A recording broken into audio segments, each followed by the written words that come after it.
नमस्कार। मैं प्रद्युमन जोशीला हरियाणा सहित भारत देश में एक बार फिर से परिसीमन की आहट शुरू हो गई है। जी हां, विधानसभा और लोकसभा की सीटों को बढ़ाने, महिला आरक्षण उन सीटों के अंदर किस तरह से परिसीमन हो, उसको लेकर के एक बार फिर से हलचल शुरू हो गई है। और बड़ी महत्वपूर्ण हलचल इसलिए भी कि पूरे देश की निगाहें इस बात पर हैं कि 2029 में जो आम चुनाव होने हैं लोकसभा के, अनेक राज्यों के जिनमें हरियाणा भी शामिल है, क्या वो नए परिसीमन के हिसाब से होगा, नई रिजर्वेशन के हिसाब से होगा, या एक देश एक चुनाव बिल भी पास होकर के ये 2029 से पहले 2028 में ही चुनाव होगा। इस बात के कयास भी हर तरफ लग रहे हैं। राजनीतिक गलियारों में चर्चाएं बड़ी जबरदस्त हैं। पिछले दिनों भारतीय जनता पार्टी की और उसके सहयोगियों की नरेंद्र मोदी के नेतृत्व वाली सरकार ने महिला आरक्षण और परिसीमन बिल को पारित करवाने के लिए 3 दिन का विशेष सत्र बुलाया था। उस समय 2/3 बहुमत बीजेपी लेड जो सरकार चल रही है उसके पास नहीं था। कोशिशें की गई भारतीय जनता पार्टी के नेताओं के द्वारा, एनडीए के नेताओं के द्वारा कि 2/3 बहुमत आ जाए, कुछ सांसद अनुपस्थित हो जाएं, लेकिन ऐसा कुछ नहीं हो पाया बड़े स्तर पर और वो बिल गिर गया, पास नहीं हो पाया। इसके बाद बंगाल का चुनाव और बंगाल चुनाव के परिणाम के बाद कई राजनीतिक दलों में तोड़फोड़, उससे पहले भी, चाहे आम आदमी पार्टी हो, तृणमूल कांग्रेस हो या महाराष्ट्र की पार्टी हो, 2/3 बहुमत का जुगाड़ कैसे हो, यह सब बीजेपी का think tank Modi and company जो है, मोदी और उसके साथी जो हैं, वो इस मामले में जुटे रहे। हालांकि अभी भी 2/3 बहुमत नहीं है, लेकिन उसके बावजूद चूंकि अभी फिलहाल संसद का सत्र चल रहा है और इस सत्र के पहले ही दिन जैन जी ने, जो कॉकरोच जनता पार्टी है उसके नेतृत्व में, धर्मेंद्र प्रधान उस समय के शिक्षा मंत्री के इस्तीफे की मांग को लेकर के, नीट का जो पेपर लीक, उस मामले में बहुत बड़ा प्रदर्शन किया, जन आंदोलन बना, देश भर से सपोर्ट मिला उस आंदोलन को और आखिरकार बीजेपी को झुकना पड़ा, धर्मेंद्र प्रधान को शिक्षा मंत्री के पद से इस्तीफा देना पड़ा, तब जाकर के वो आंदोलन शांत हुआ। उसके बाद इस तरह की सुगबुगाहटें फिर से शुरू हो गई कि परिसीमन बीजेपी अपने हिसाब से करना चाहेगी, कोई दो राय नहीं, क्योंकि जो भी दल सत्ता पक्ष में होता है वो कहीं ना कहीं 19-21 एडवांटेज जरूर हासिल कर लेता है। इसीलिए एक बार फिर से इस बात की सुगबुगाहट हो गई है कि महिला आरक्षण और परिसीमन बिल को पारित कराने के लिए 3 दिन का विशेष सत्र बुलाए जाने की चर्चाएं शुरू हो गई हैं। संसद में राजनीतिक सरगर्मियां तेज हो गई हैं। एक दूसरे पार्टी के सांसद आपस में इन मुद्दों पर चर्चा कर रहे हैं। इसी बीच जो चर्चाएं बाहर निकल करके आ रही हैं, उसके मुताबिक संसदीय कार्य मंत्री किरण रिजिजू और राहुल गांधी के बीच भी बैठक खत्म हुई। एक बैठक होती है जिसमें प्रियंका गांधी भी मौजूद रहती हैं और जो सूत्र हैं, मीडिया रिपोर्ट्स जो हैं, उसके मुताबिक परिसीमन और वुमेन रिजर्वेशन बिल पर चर्चा और उनको पास कराने में सहयोग मांगा गया है। 1 घंटे से ज्यादा लंबी ये बैठक चली। सदन चले इस मुद्दे पर भी चर्चा हुई, क्योंकि नीट पेपर लीक आंदोलन जो हुआ जैन जी का, उसके बाद से संसद का सत्र लगातार अवरोधित हो रहा है, कार्रवाई नहीं चल पा रही है, लगातार बहुत लंबे समय तक संसद के बहुत कीमती जो समय है वो वेस्ट हो रहा है। उसके बावजूद अब चूंकि देश भर की निगाहें इस परिसीमन पर है, महिला आरक्षण बिल जो 33% रिजर्वेशन का है वो तो पहले से पास हो चुका है, लेकिन अब जितनी सीटें हैं उनको बढ़ा करके और फिर महिलाओं को रिजर्वेशन देने का बिल ये लाने की चर्चा है। चर्चा ये है कि पीछे भी जब ये बिल गिरा तो उस समय हर तरफ एक चर्चा थी कि जो दक्षिण के राज्य हैं, वो राज्य जिनमें जनसंख्या कम है, जहां जनसंख्या नियंत्रण के लिए ठोस कदम वहां की सरकारों ने उठाए, उनकी सीटें कम ना हो, इसलिए उन राज्यों के नेता विरोध कर रहे थे।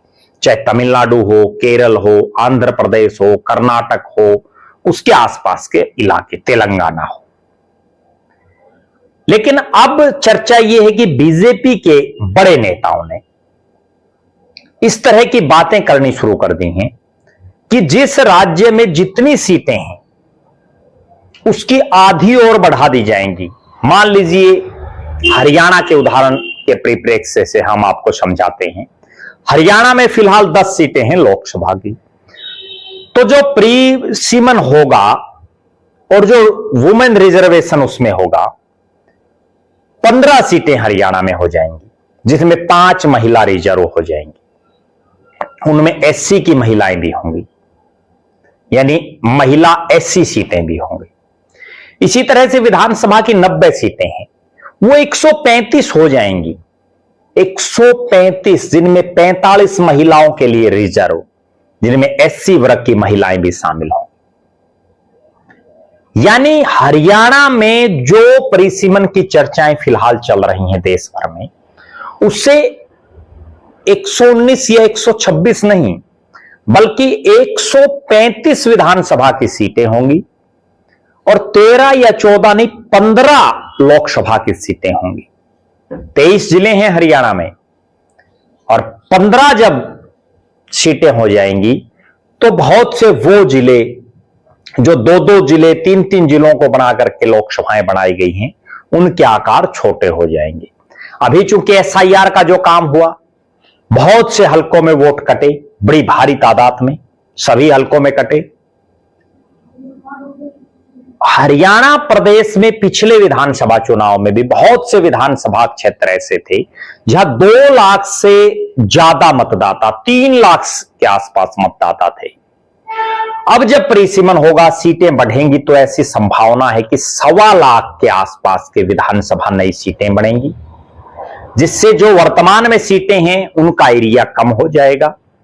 बहुत सी शहरी सीटें बन जाएंगी, क्योंकि शहरों में लगातार आबादी बढ़ रही है, गांव से लोग लगातार शहरों में शिफ्ट हो रहे हैं, गांव खाली हो रहे हैं, शहर बढ़ रहे हैं, शहरों का इलाका बढ़ रहा है। उस लिहाज से जो हरियाणा में शहरी सीटें हैं वो 26, 27, 28 के आसपास प्योर शहरों की सीटें बनने की संभावनाएं हैं। कुछ शहर तो ऐसे हैं जिनमें 2-2, 3-3 सीटें बन सकती हैं, चाहे वो गुरुग्राम हो, फरीदाबाद हो, सोनीपत हो, बड़े शहर हैं। इसी तरह से बहुत से इलाके ऐसे भी हैं जो अब एससी रिजर्व हैं, वो ओपन हो सकते हैं। कुछ हलकों को तोड़ा जाएगा, कुछ नए हलके तो बनेंगे, उसमें तो कोई दो राय नहीं है, क्योंकि 45 तो ऑलरेडी पहले से बढ़ने की संभावनाएं हैं। ये हम केवल हरियाणा का बता रहे हैं।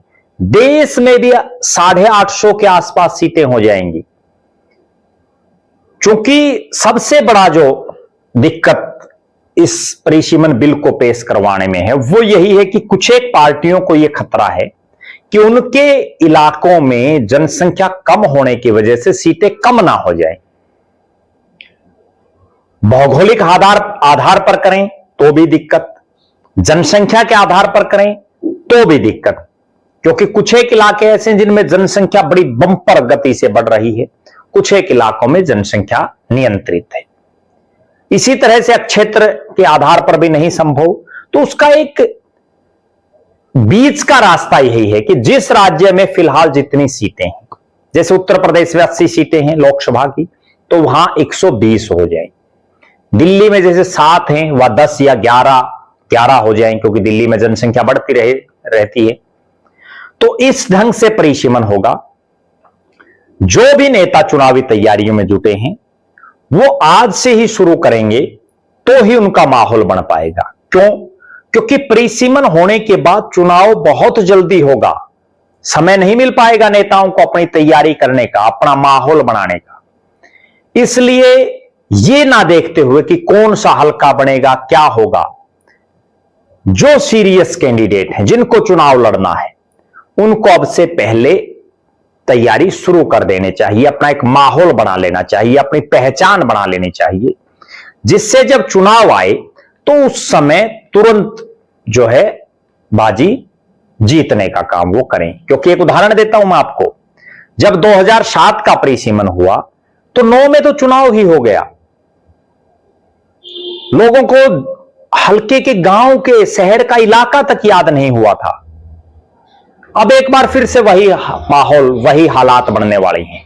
इसलिए जिनको चुनावी तैयारी करनी है वो अपनी तैयारी में जुट जाएं। वर्तमान जो उनके इलाके हैं उसमें से ही कुछ एरिया कटेगा, कुछ जुड़ जाएगा, कटेगा ज्यादा, जुड़ेगा कम, ये ध्यान रखना चाहिए। हमारी निगाहें पूरे हरियाणा प्रदेश पर हैं। हम आपको हर जिला वाइज बताएंगे कि किस जिले में कौन सा विधानसभा इलाका बढ़ने की उम्मीद है, कहां कितने विधानसभा क्षेत्र होने की उम्मीद है, किस जिले में कौन सा जिला किस लोकसभा क्षेत्र में आ सकता है, जो संभावित है, जो राजनीतिक गलियारों में जिन चीजों की चर्चा है। हालांकि अभी परिसीमन आयोग नहीं बैठा है, लेकिन जिस तरह से मोदी सरकार को और मोदी जी को जाना जाता है कि वो हर काम को जल्दी करते हैं, उस ढंग से हम आपको बताएंगे कि कौन सा एरिया किस हलके में आ सकता है। आप दर्शक भी जरूर कमेंट करें, आप अपने इलाके को, जिस इलाके में आप रहते हैं, उसको भविष्य में परिसीमन में किस विधानसभा या किस लोकसभा क्षेत्र में देखना चाहते हैं, कहां आपका गांव, आपका शहर आए जिससे आपको भी फायदा हो, जरूर कमेंट करें। बहुत बहुत धन्यवाद। आपका अपना प्रद्युमन जोशीला।